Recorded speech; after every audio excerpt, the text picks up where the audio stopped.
en el hecho que Honduras siempre ha tenido un déficit en la balanza comercial desde... Cambio, bien que Alemania tuvo por siglos déficit en la balanza comercial. Hubo un tiempo ahí como en la mediados de la Edad Media, ahí como por el año, como hace 1000 años, que Alemania incluso era la región más desarrollada, pero después cayó en retraso relativo a países como Holanda, Bélgica, Francia, sobre todo Inglaterra, y hasta comienzos del siglo XIX estaba más rezagado que esos países. Y muchos le decían a Alemania que estaba condenada a seguir en rezago eterno. Pero en ese entonces surgieron ciertos pensadores como por ejemplo Friedrich List, entre otros, que argumentaban que los alemanes eran tan capaces para producir muchas de las otras cosas que producían, digamos, la maquinaria, el equipo, etcétera, que producían ya en Inglaterra, en Francia, y que ellos eran tan buenos. Y el hombre resultó tener razón, no solo es eso, sino que hoy día, pues, lo que el término Made in Germany, ¿verdad? Hergestellt in Deutschland, es un signo de calidad a nivel mundial. En todos los países del mundo la gente pregunta, por ejemplo, un Volkswagen, bueno, hecho en México, en Alemania, sí, hecho en México, la gente usualmente no está muy convencida de comprarlo, porque obreros tal vez en lugar de atornillar 5 veces la cosa, ahora le hicieron 3 veces porque estaban demasiado ocupados cortejando a la muchacha al lado o preparándose para ir a la cantina. Entonces, Alemania resultó que la tesis de Friedrich List hace como 200 años resultó ser cierta. Pero hay algo que nos preguntábamos sobre lo que podemos aprender, y de eso creo que lo que podemos aprender es que no hay que aceptar esos argumentos de que un país está por siempre condenado al fracaso, ya porque en el pasado estuvo rezagado, estuvo menos desarrollado que otros. No sé qué opinan sobre ese respecto. Pues en el caso de Alemania, yo creo que el auge de Alemania en el decimonónico se debe a la construcción de una red de ferrocarril. ¿El siglo XIX? El ferrocarril necesitaba acero, hierro fundido, todo eso. Entonces se han construido altos hornos. O sea, toda una industria relacionada con la construcción de ferrocarril. Y si hoy no es el ferrocarril, quizás son aeropuertos, o son puertos, o son trenes de alta velocidad. Eso es algo donde nosotros damos mucha énfasis. Todos los países podrían concentrarse en alguna cosa. Para ningún país hay límites de desarrollarse. Nosotros solo ofrecemos nuestras ideas, lo que ha funcionado bien en Alemania, y por eso estamos desde hace casi 50 años, el próximo año serán 50 años en Honduras cooperando con ustedes. Y desde el 1961 estamos con ustedes en cooperación financiera, en cooperación técnica, prácticamente en todo el país, y mucha gente conoce las siglas de nuestra cooperación. La cooperación técnica hace la agencia GTZ, que está entre Tegucigalpa, el sur del país, Río Plátano. O sea, en los colegios públicos construimos escuelas públicas, ayudamos a reparar esas escuelas. O sea, en eso está Alemania para ahora, pero nosotros no nos ofrecemos como modélicos. Ustedes tienen su dirección, ustedes tienen su norte, y nosotros buscamos ver dónde hay alguna laguna donde podemos entrar nosotros con nuestras capacidades y con nuestras ideas. Así es. En nombre del pueblo hondureño le quiero agradecer al pueblo alemán, a los gobiernos alemanes que en el curso de las últimas décadas han brindado una gran cantidad de ayuda financiera y técnica sobre todo. Pero yo creo que lo más útil que Honduras puede aprender de Alemania es de no caer en los errores, por ejemplo, en que cayó Alemania, y de imitar lo positivo. Entonces, por ejemplo, hablando hablando de la democracia, Sí. Es usualmente, o sea, Honduras ya practicando un sistema democrático continuamente, más o menos los últimos 30 años, y Alemania llena pues desde el 49, más o menos, continuamente. Sí. O que hubo un pequeño comienzo en 1919 con la República de Weimar. Pero entonces, usualmente se argumenta que la democracia es un agente del desarrollo. ¿Qué opina usted? Pues la democracia es lo que hace la gente misma de un país. En Alemania, después del 45, fue algo diferente porque estaban metidos también los aliados, y los aliados nos han guiado. Pero hemos elaborado una constitución en el 49 con una constituyente. No voy a negar o ocultar que los miembros de esa constituyente también fueron escogidos con mucha delicadeza por los aliados, pero después se ha redactado una buena constitución que usó partes de la constitución de Weimar y de la constitución de otros países, pero esa constitución ha sido realmente un regalo que nos hemos dado nosotros a Alemania y que funciona hasta hoy.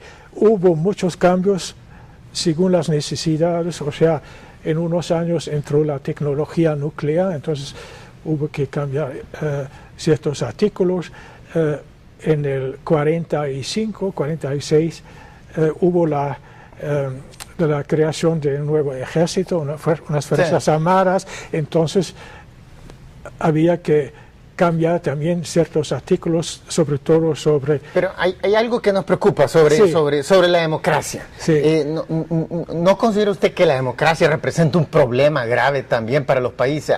Tiene su lado positivo, pero tiene lados terriblemente negativos. Queremos pasar unas imágenes, unas fotos, las últimas fotos que teníamos ahí listadas, porque la democracia en Alemania nunca se había existido hasta después de la Primera Guerra Mundial, y en 1919 nació la primera democracia en Alemania, y la gente fue a votar y inmediatamente empezaron los problemas. En 1923 hubo guerra civil entre comunistas, fascistas, hubo una hiperinflación de 23,000%, y finalmente lo estabilizaron el famoso doctor Schacht del Banco Central en entonces, sí. Pero aún así, aquellos problemas, y después en el 29 vuelve a caer en una gran crisis económica. Ninguno de los partidos que en entonces habían estado alternándose logran solucionar, y en la desesperación la gente votan por este hombre. No fue la gente. ¿Quién ayudó? Él sacó 37% de los votos en la ascensión de Hitler. Fue la pequeña burguesía, los industriales, todo, y los trabajadores mal calificados. No, mire, en las elecciones de 1928, sí, los nazis solo ganaron 2% de los votos. 2% de los votos. Me refiero al tiempo de... No, en cambio, en 1932... Sí. Ganaron 37% de los votos, convirtiendo en el partido que más votos obtuvo. Y por consiguiente, el presidente le tuvo que decir, bueno, usted forme el nuevo gobierno. Pero a lo que voy es que eso fue por la crisis económica.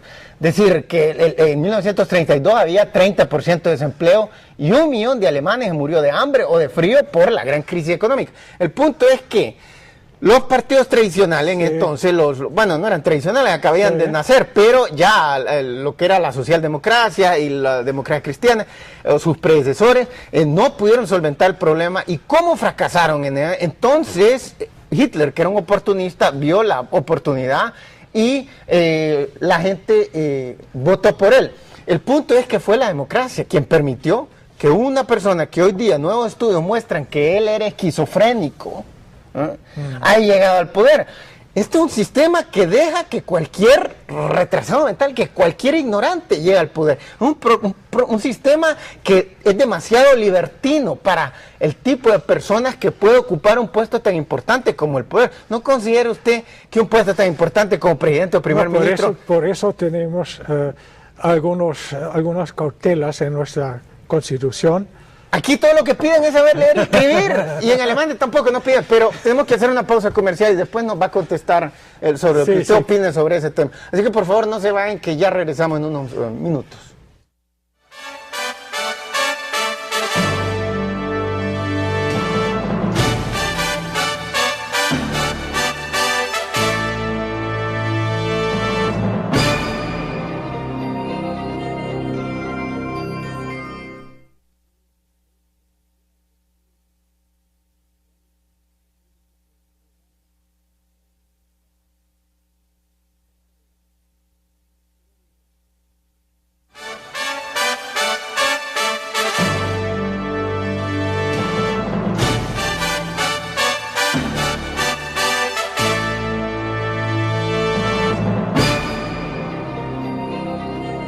Bueno, estamos de regreso con el embajador de Alemania, Karl-Heinz Rode, hablando sobre los problemas de la democracia, que fue la democracia la que permitió el ascenso de Hitler. Dicen la mayoría de los historiadores. Lo que los historiadores están diciendo es que, o sea, la catástrofe económica, fíjate, la crisis económica comenzó en Wall Street en octubre del 29 y después rebotó a Alemania, y como los Estados Unidos le había pedido prestado un montón de dinero a Alemania, entonces los banqueros de los Estados Unidos, al ver colapsar sus ingresos, inmediatamente, como dicen, pidieron los préstamos de vuelta y de repente toda la producción alemana está paralizada sin capital de trabajo, que se le dice. Ese tipo de préstamos que hacen, el revolving, que le dicen en inglés, el tipo de préstamos que se hacen a veces por 3 meses, 6 meses, simplemente para comprar mercadería o meterlo en la fábrica y después entonces sale el producto y vuelven a pagar el banco. Entonces se paralizó todo, que es algo similar a lo que vimos ahorita en la final del 2008.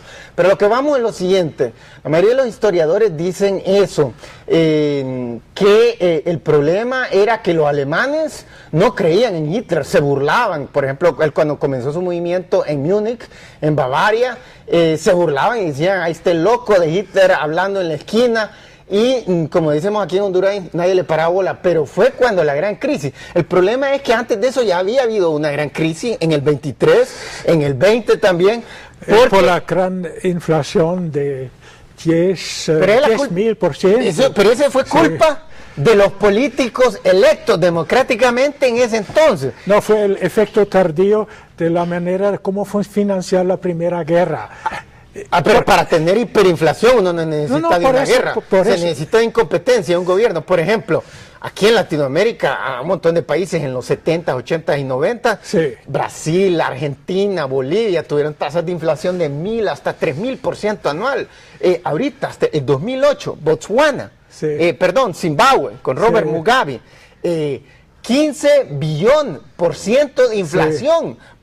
Billón, no era. O sea, en Alemania fue 23.000%. Pero la gente fue a hacer compras en una carretilla con los billetes encima. Para comprar una barra de mantequilla o un litro de leche. Exacto, pero eso nuevamente fracaso de la democracia. Fueron los políticos democráticamente electos. ¿Por qué? Porque el sistema democrático no pone restricciones sobre el tipo de personas que puede ser elegida. Usted sabía que ahorita, hace un mes, hubo elecciones en los Estados Unidos de la mayoría del Congreso, toda la Cámara de Representantes y 1/3 del Senado, también las cámaras legislativas. Pero lo mismo pasa en Alemania, ahora también. No, pero ha pasado un año desde las últimas elecciones y por lo menos según la intención del voto, ya los electores están castigando al gobierno. Sí, pero lo que voy es que ahorita también hubieron elecciones para gobernador.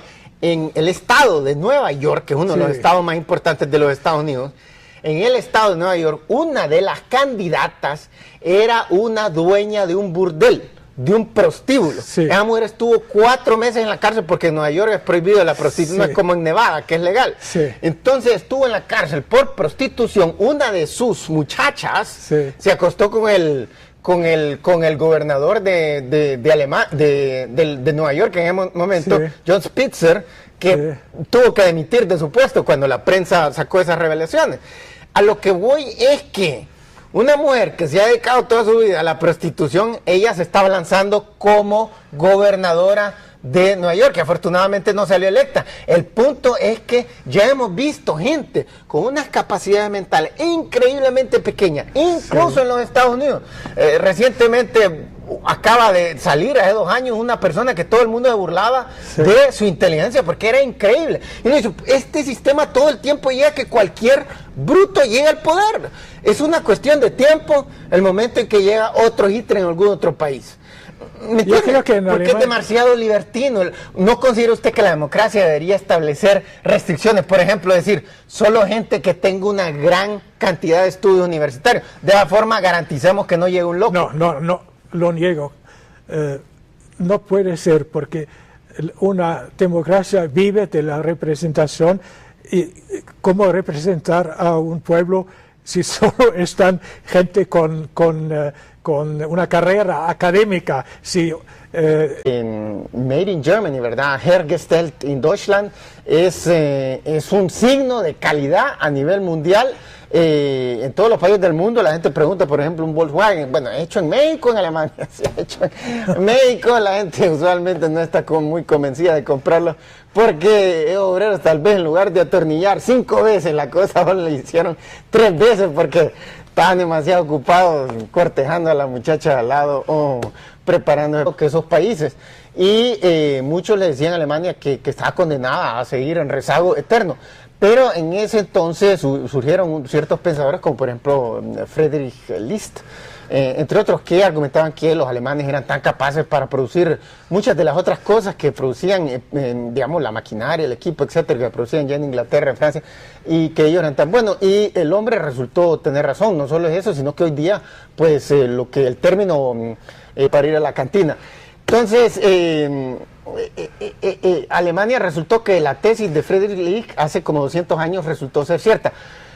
Pero hay algo que nos preguntábamos sobre lo que podemos aprender, y de eso creo que lo que podemos aprender es que no hay que aceptar esos argumentos de que un país está por siempre y por siempre condenado al fracaso, ya porque en el pasado estuvo rezagado, estuvo menos desarrollado que otros. No sé qué opinan sobre ese respecto. Pues en el caso de Alemania, yo creo que el auge de Alemania en el decimonónico se debe a la construcción de una red de ferrocarril. El siglo XIX. El ferrocarril necesitaba acero, hierro fundido, todo eso. Entonces se han construido... En el hecho que Honduras siempre ha tenido un déficit en la balanza comercial desde...